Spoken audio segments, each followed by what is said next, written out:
Sublimation is the transition of a substance directly from the solid to the gas phase without passing through the intermediate liquid phase. Sublimation is an endothermic phase transition that occurs at temperatures and pressures below a substance's triple point in its phase diagram. The reverse process of sublimation is desublimation or deposition, in which a substance passes directly from a gas to a solid phase. Sublimation has also been used as a generic term to describe phase changes between solid and gas that avoid the liquid state without specifying the direction of the transition. At normal pressures, most chemical compounds and elements possess three different states at different temperatures. In these cases, the transition from the solid to the gaseous state requires an intermediate liquid state. The pressure referred to as the partial pressure of the substance, not the total pressure of the entire system. So, all solids that possess an appreciable vapor pressure at a certain temperature usually can sublimate in air. For some substances, such as carbon and arsenic, sublimation is much easier than evaporation from the melt,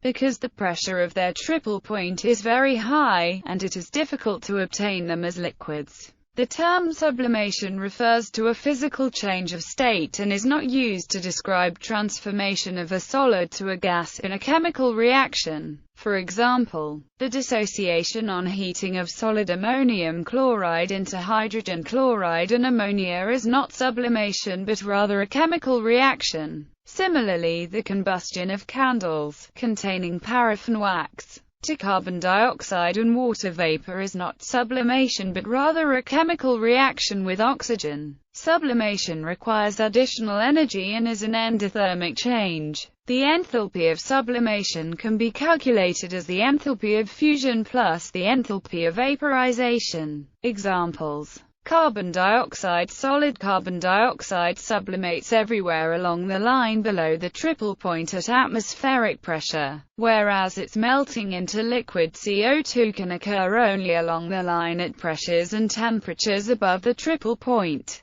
Water, snow and ice sublimate, although more slowly, at temperatures below the freezing melting point temperature line at 0 degrees Celsius for most pressures, see line below triple point. In freeze-drying, the material to be dehydrated is frozen and its water is allowed to sublimate under reduced pressure or vacuum. The loss of snow from a snowfield during a cold spell is often caused by sunshine acting directly on the upper layers of the snow. Ablation is a process that includes sublimation and erosive wear of glacier ice. Naphthalene, an organic compound commonly found in pesticides such as mothball, also sublimes. It sublimes easily because it is made of nonpolar molecules and has van der Waals intermolecular forces. Naphthalene is a solid that sublimes at standard atmospheric temperature with the sublimation point at around 80 C or 176 F.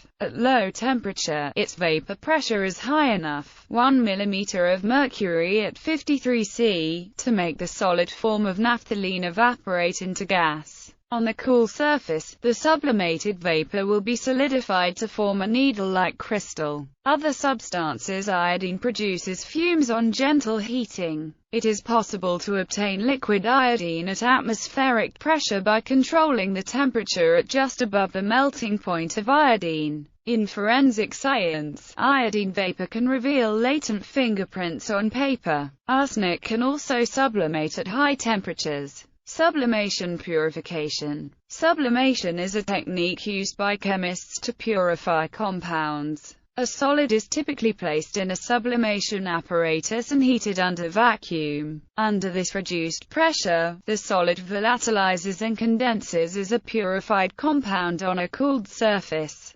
leaving a non-volatile residue of impurities behind. Once heating ceases and the vacuum is removed, the purified compound may be collected from the cooling surface. For even higher purification efficiencies, a temperature gradient is applied, which also allows for the separation of different fractions. Typical setups use an evacuated glass tube that is gradually heated in a controlled manner. The material flow is from the hot end, where the initial material is placed, to the cold end that is connected to a pump stand. By controlling temperatures along the length of the tube, the operator can control the zones of recondensation, with very volatile compounds being pumped out of the system completely. Moderately volatile compounds recondensating along the tube according to their different volatilities, and non-volatile compounds remaining in the hot end. Vacuum sublimation of this type is also the method of choice for purification of organic compounds for the use in the organic electronics industry, where very high purities are needed to satisfy the standards for consumer electronics and other applications.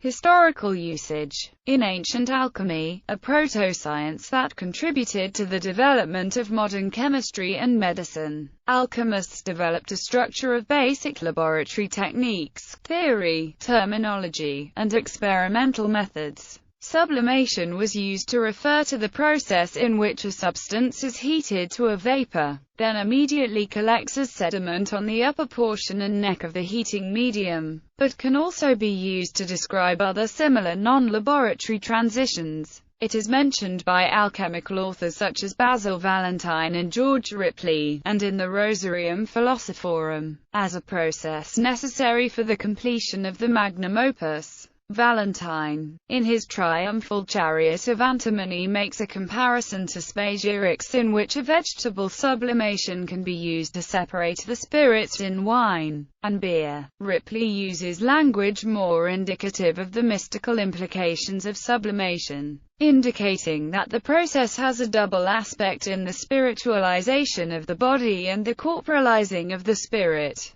He writes, "And sublimations we make for three causes. The first cause is to make the body spiritual. The second is that the spirit may be corporeal, and become fixed with it and consubstantial. The third cause is that from its filthy original, it may be cleansed, and its saltiness sulphureous may be diminished in it, which is infectious." Sublimation predictions. The enthalpy of sublimation has commonly been predicted using the equipartition theorem. If the lattice energy is assumed to be approximately half the packing energy, then the following thermodynamic corrections can be applied to predict the enthalpy of sublimation. Assuming a 1 molar ideal gas gives a correction for the thermodynamic environment in which PV equals RT, hence a correction of 1 RT. Additional corrections for the vibrations, rotations and translation then need to be applied. From the equipartition theorem, gaseous rotation and translation contribute 1.5 RT each to the final state, therefore a plus 3 RT correction. Crystalline vibrations and rotations contribute 3 RT each to the initial state, hence minus 6 RT. Summing the RT corrections, minus 6 RT plus 3 RT plus RT equals minus 2 RT. This leads to the following approximate sublimation enthalpy. A similar approximation can be found for the entropy term if rigid bodies are assumed.